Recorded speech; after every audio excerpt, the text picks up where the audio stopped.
কেউ যদি পশ্চিমবঙ্গের বাসিন্দা হন, মাধ্যমিক পর্যন্ত পাশ করে থাকেন, লেখাপড়া করে থাকেন, তার অ্যাডমিট কার্ড সার্টিফিকেট থাকতে হবে এবং 21 থেকে 40 বছরের মধ্যে যদি তার বয়স হয়, তাহলে তিনি রাজ্য সরকারের কাছে আবেদন করা মাত্র একটা ভাতা পাবেন। এটাকে কিন্তু সরকার অ্যালায়েন্স বা ভাতা এরকম কোনো নাম দিচ্ছে না, যুবসাথী প্রকল্প বলা হচ্ছে। বেকার ভাতা কিন্তু এটা নয়, কাগজে কলমে অন্তত। যদিও এই ভাতা পাওয়ার, এই সরকারি প্রকল্পের সাহায্য পাওয়ার আবশ্যিক শর্ত হলো যে যিনি পাবেন তাকে কর্মহীন হতে হবে। তার মানে পশ্চিমবঙ্গের বাসিন্দা, 21 থেকে 40 বছরের মধ্যে বয়স, মাধ্যমিক পাশ করেছেন এবং এখন কাজ নেই, তারা সকলে পাবেন।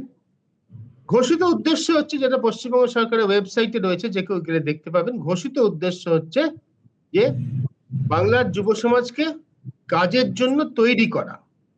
কাজের জন্য তৈরি করা বলতে, কেউ হয়তো প্রতিযোগিতামূলক পরীক্ষার জন্য প্রস্তুতি নিচ্ছেন, তাকে সেই প্রস্তুতি যাতে তিনি নিতে পারেন তার জন্য তাকে আর্থিক সাহায্য করা।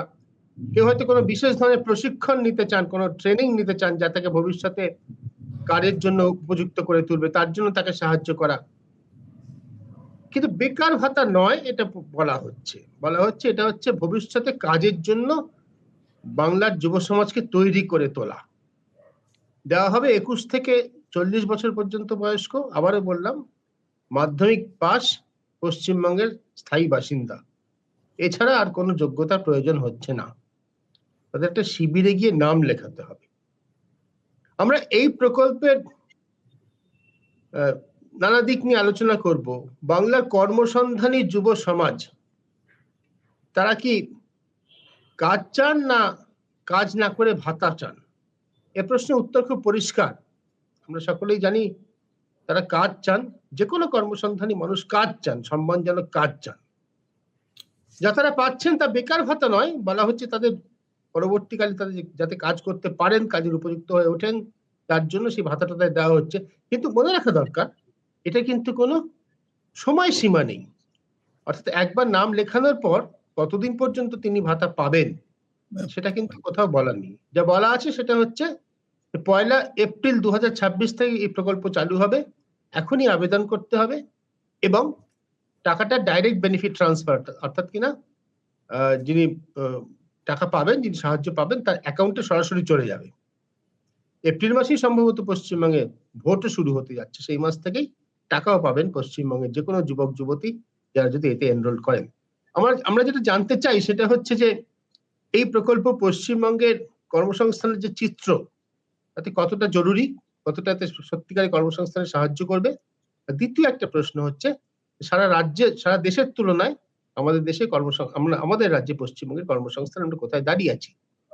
আপনি যদি এই বিষয়টা নিয়ে প্রথমে বলেন। আর কর্মসংস্থান নিয়ে প্রথমেই যে সমস্যাটা হয়, আমি যদি বিভিন্ন রাজ্যের আপেক্ষিক অবস্থা বুঝতে চাই, তার যে আমাদের পরিসংখ্যান যা আছে, সেই পরিসংখ্যান থেকে কিছুই প্রায় বোঝা যায় না। কারণ হচ্ছে যে পরিসংখ্যানটা মূলত ওই যেটাকে PLFS বলে, পিরিয়ডিক লেবার ফোর্স সার্ভে, এবং সেই সার্ভেটা প্রতি বছর যদিও হয়, কিন্তু যে কর্মসংস্থানের যে আমাদের সংজ্ঞা এবং তার থেকে যে বেকারত্বের সংজ্ঞা, তা থেকে কিন্তু বলা সম্ভব নয় যে পশ্চিমবঙ্গে বেকারত্ব অন্য রাজ্যের তুলনায় অনেক বেশি। কারণ আমি যদি দেখি যে বেকারত্বের হার যদি বলি, এমনকি ওভারঅল বাদ দিলেও আমি যদি শুধু 15 থেকে 29, যেটাকে ইউথ আনএমপ্লয়মেন্ট বলা হয়, শুধু ইউথ আনএমপ্লয়মেন্টও যদি দেখি, সেটাও কিন্তু সর্বভারতীয় স্তরে অন্তত PLFS যেটা বলছে 8.7, পশ্চিমবঙ্গে সেটা 8.5, এইরকম সবার কি। মহিলাদের একটু বেশি আর পুরুষদের একটু কম, কিন্তু বেকারত্ব হচ্ছে এইরকম 8 থেকে 9-এর মধ্যে এরকম, এবং সেটা সারা ভারতবর্ষেই তাই। অতএব আমাদের যে পরিসংখ্যান আছে তার থেকে সত্যি বলা সম্ভব নয় যে পশ্চিমবঙ্গে বেকারত্ব খুব বেশি অন্য রাজ্যের তুলনায়। এবারে হচ্ছে তাহলে এই রাজনীতির জায়গা থেকে এই তাগিদটা অনুভব করা হচ্ছে কেন, যে আমাদের এক্ষুনি কিছু একটা করতে হবে, এই বেকারত্বের মানে বেকারদের নিয়ে কিছু একটা করতে হবে।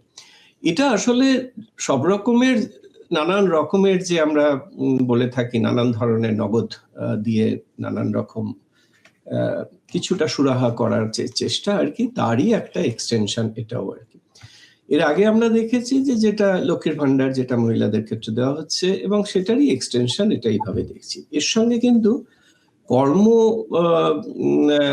বা কর্মসংস্থান কত বাড়বে বা কমবে এই প্রশ্নটা সত্যি সরাসরি কোনো যোগ আদৌ আছে কিনা আমি জানি না, এটা সম্ভব নয়। মানে এর জন্য কর্মসংস্থান বাড়া বা কমা সেটা সম্ভব নয়।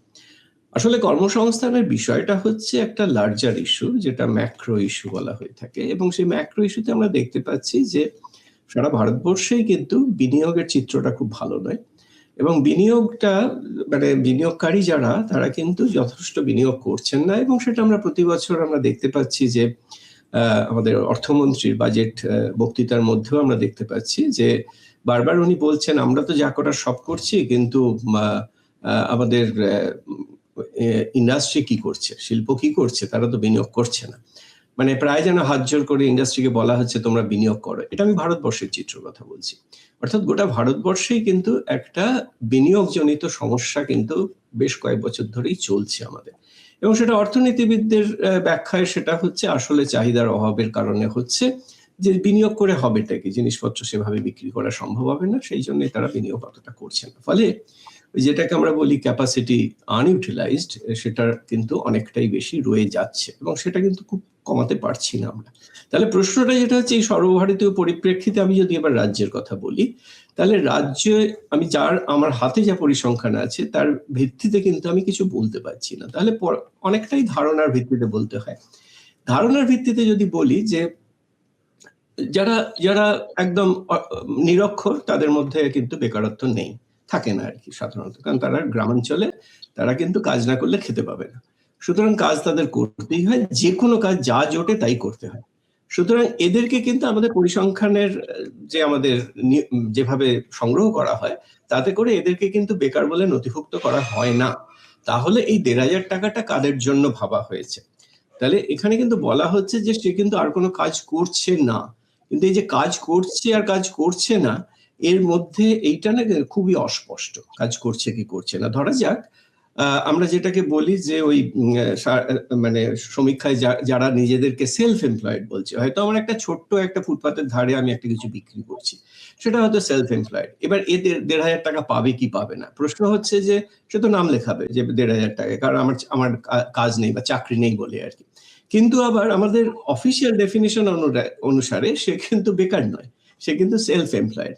অর্থাৎ এই সমস্যা কিন্তু থেকে যাচ্ছে, মানে অর্থাৎ এখানে কিন্তু বেকারত্ব এবং বেকার ভাতার জন্য কারা উপযুক্ত সেইটা কিন্তু অনেকটা আমি বলবো মানে একটা এক্সটেন্ডেড হয়ে যাবে আর কি। কারণ এটা হচ্ছে যে আমাদের অফিসিয়াল স্ট্যাটিস্টিক্সে যা বলছে যতজন বেকার তার থেকেও অনেক বেশি লোককে দিতে হতে পারে, কারণ তারা নিজেদেরকে আর তারা কিন্তু মানে কর্মে নিযুক্ত বলবে না, এমনকি যারা সেলফ এমপ্লয়েড তারাও বলবে যে আমি কর্মে নিযুক্ত নই। এখন এই সমস্যাটা আছে। এবার কেন এটা করা হচ্ছে, এটার জন্য কি তারা মানে মাধ্যমিক পাস যারা তাদেরকে দেওয়া হচ্ছে। এবার প্রশ্ন একটা, আমি এখানে একটা এর একটা ভালো এফেক্ট দেখতে পাবো হয়তো, সেটা হচ্ছে মাধ্যমিকের আগে যারা ড্রপ আউট হয়ে যাচ্ছে তাদের একটা ইনসেন্টিভ থাকবে অন্তত মাধ্যমিকটা পাস করা, তাহলে ১,৫০০ টাকা পাবো। সুতরাং এটার একটা অন্য দিক আর কি, কিন্তু এটা আমার মনে হয় যে এটা তো একটা ইনসেন্টিভ হিসেবে কাজ করতে পারে, যে না স্কুলে তাহলে আরো কিছুদিন তারা থাকবে।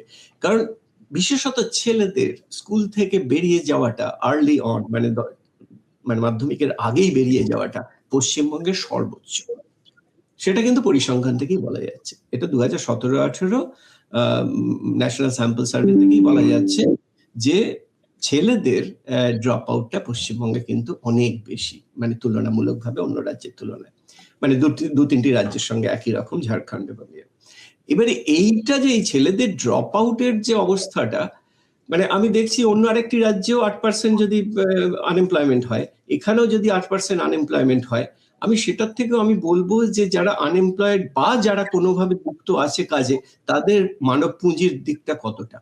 যদি মানব পুঁজির দিকটা যদি তাদের আপেক্ষিকভাবে খুব কম হয়, তাহলে তাদের রোজগারও কিন্তু ভীষণ কম ধরে নিতে হবে। অর্থাৎ পশ্চিমবঙ্গের যারা কাজও করছে, মানে অর্থাৎ ওপেন আনএমপ্লয়মেন্ট ভার্সেস যেটা আমি বলি ডিসগাইজড আনএমপ্লয়মেন্ট বা ওই লো এজের এমপ্লয়মেন্ট, এইটা পশ্চিমবঙ্গে কিন্তু অনেক বেশি ওপেন আনএমপ্লয়মেন্টের তুলনায়। এবং এই বাস্তবতাটা কিন্তু এটা মাথায় রেখে কিন্তু ভাবতে হবে যে আমাদের কিন্তু ওপেন আনএমপ্লয়েড ওইভাবে অন্তত সংখ্যা বলা যায় না, অতটা নেই, কিন্তু এই অত্যন্ত কম আয় করছে, সামান্য আয় করছে, এরকম বিস্তর লোক আছে। কারণ আয় না করলে খাবে কি তারা? সেই জায়গা থেকে 1,500 টাকাটা তাদের পক্ষে একটু রিলিফ হলো, এটা রিলিফ হচ্ছে। কিন্তু এটা মানে যদি আমি দীর্ঘস্থায়ী সমাধানের কথা ভাবি আর একটু, আমি কিন্তু ঘুরে ফিরে আবার ওই মানব পুঁজির জায়গাটা নিয়ে আসবো। মানব পুঁজিতে কিন্তু পশ্চিমবঙ্গ ক্রমশ পেছিয়ে পড়ছে। মানে মানব পুঁজি হলেই যে প্রচুর চাকরি হয়ে যাবে এটাও আমি বলছি না, কারণ সারা ভারতবর্ষে সেটা সম্ভব না। কিন্তু আপেক্ষিকভাবে যদি আমি দেখি যে কিছু মানব পুঁজির জন্য কিছু কাজ কিন্তু তারা করে উঠতে পারবে, এমনকি ভারতবর্ষের পরিপ্রেক্ষিত, এবং অন্য জায়গায় যখন তারা পরিযায়ী শ্রমিক হয়ে যাচ্ছে সেখানে মানব পুঁজিটা যদি একটু বেশি থাকে তাদের রোজগারটাও সাধারণত একটু বেশি হয়। কিন্তু পশ্চিমবঙ্গ একটা অত্যন্ত, পশ্চিমবঙ্গের যারা পরিযায়ী শ্রমিকও তারাও কিন্তু আপেক্ষিকভাবে খুব নিচু স্তরের দক্ষতার জায়গাতেই রয়ে যাচ্ছে আর কি। সুতরাং এইটা আমি বলবো যে যদি বলা হয় যে তাদের কাজ এবং তাদের রোজগার বাড়ানো, এইটা যদি করতে হয় তাহলে কিন্তু আরেকটু সামগ্রিকভাবে চেষ্টা করা উচিত, শুধুমাত্র ভাতা দিয়ে নয়। আমরা শুনলাম অধ্যাপক অচিন চক্রবর্তীর কথা, আমি প্রফেসর অশোক কুমার সরকারের কথা শুনবো। তাহলে আমি ছোট্ট করে 2-4টে কথা একটু আমার বলার লোভ সামলাতে পারছি না। সেটা হচ্ছে এই যে এটা তো ঠিকই যে পরিসংখ্যান থেকে যদি তথ্যটা না পাওয়া যায়, যেটা অচিন বাবুর মতো বিদগ্ধ অর্থনীতিবিদরা না পান, সমাজ সাধারণভাবে একটা যা দেখছে তার থেকে একটা ছবি বার করার চেষ্টা করে। আমি একটা ছবি, যে ছবিটা আমরা কার্ডে ব্যবহার করেছি, সেই ছবিটা একটু দর্শকদের আপনাদের সবার সামনে রাখছি। ক্যারাম খেলা হচ্ছে। ক্যারাম খেলা আমরা সবাই জানি 4 জন খেলেন, কিন্তু এখানে ক্যারাম বোর্ডের আশেপাশে মুখগুলো আমরা অস্পষ্ট করে দিয়েছি। 9 জন, একটা ক্যারাম বোর্ডে ক্যারাম খেলছেন 4 জন, সর্বোচ্চ 4 জন, 9 জন ক্যারাম বোর্ডের আশেপাশে দাঁড়িয়ে আছেন। এই ছবিটা কিন্তু সাংবাদিক হিসেবে আমি যখন অন্য রাজ্যে গিয়েছি, এই ছবিটা পশ্চিমবঙ্গে গত নতুন নয়, গত 15-20 বছর ধরেই দেখা যায়। কলকাতা শহরেও দেখা যায়, গ্রামাঞ্চলেও দেখা যায়। এটা কাজের সময় আমি বা আমার মতো মানুষরা যারা একটা কাজকর্ম করে একটা প্রাতিষ্ঠানিক ব্যবস্থার মধ্যে থেকে রোজগার করেন, তারা যখন কাজে যাচ্ছেন সকালবেলা 9টা-10টার সময়, তখন দেখছেন, তখন কাজ থেকে ফিরছেন সন্ধ্যাবেলা 6টা, 6:30, 7টা, তখনও দেখছেন, রাত 10টা-11টার সময় দেখছেন। এই ছবিটা কিন্তু পশ্চিমবঙ্গ ছাড়া অন্যত্র দেখা যায় না। অচিনবাবু একটা কথা বললেন যে মাধ্যমিকের আগেই স্কুলের পড়া ছেড়ে দিচ্ছে, এইরকম ছেলেদের সংখ্যা, ছেলেদের অনুপাত আর কি, পশ্চিমবঙ্গে অন্য রাজ্যের থেকে বেশি। এটা মাধ্যমিক পাস করার জন্য একটা ইনসেনটিভ হতে পারে, একটা প্রণোদনা হতে পারে, একটা উপহার হতে পারে, মাধ্যমিক পাস করলে তুমি এটা পাবে, যুবসাথী প্রকল্পে কাজ পাবে, এভাবে দেখা যেতে পারে। কিন্তু মাধ্যমিক তুমি পাস করে যাচ্ছ 16 বছর বয়সে, 21 বছর অব্দি অপেক্ষা করতে হবে। 5 বছর অপেক্ষা করার সময় কিন্তু এদের হাতে থাকে না, নেই এখন। আর আসলে আরেকটা কথা যেটা বলে অত্যন্ত প্রাসঙ্গিক, যে পরিযায়ী শ্রমিক যারা বাংলার আক্রান্ত হচ্ছেন, রাজনৈতিকভাবে অনেক চেঁচামেচি হচ্ছে, অনেক শোরগোল হচ্ছে, কিন্তু কোনো ইঞ্জিনিয়ার মানে আইটি সেক্টরে কাজ করা বাঙালি কিন্তু আক্রান্ত হচ্ছেন না। যারা আক্রান্ত হচ্ছেন নানা রাজ্যে, তারা কিন্তু খুব সাধারণ কাজকর্ম করা মানুষজন, কনস্ট্রাকশনে কাজ করেন, অনেকে একসঙ্গে একটা জায়গায় থাকেন, একটা প্রায় রাস্তার ধারে একটা ছাউনি টাইপের তৈরি করে থাকেন, সেরকম মানুষজনই আক্রান্ত হচ্ছেন। সুতরাং ছবিটা যেমন পরিসংখ্যান থেকে পাওয়া যায় না, ছবিটা এরকম অনেকগুলো খণ্ডচিত্র আমাদের অভিজ্ঞতা যে আমরা দেখি, সেগুলো জোগাড় করে আরেকটি ছবি মাথার মধ্যে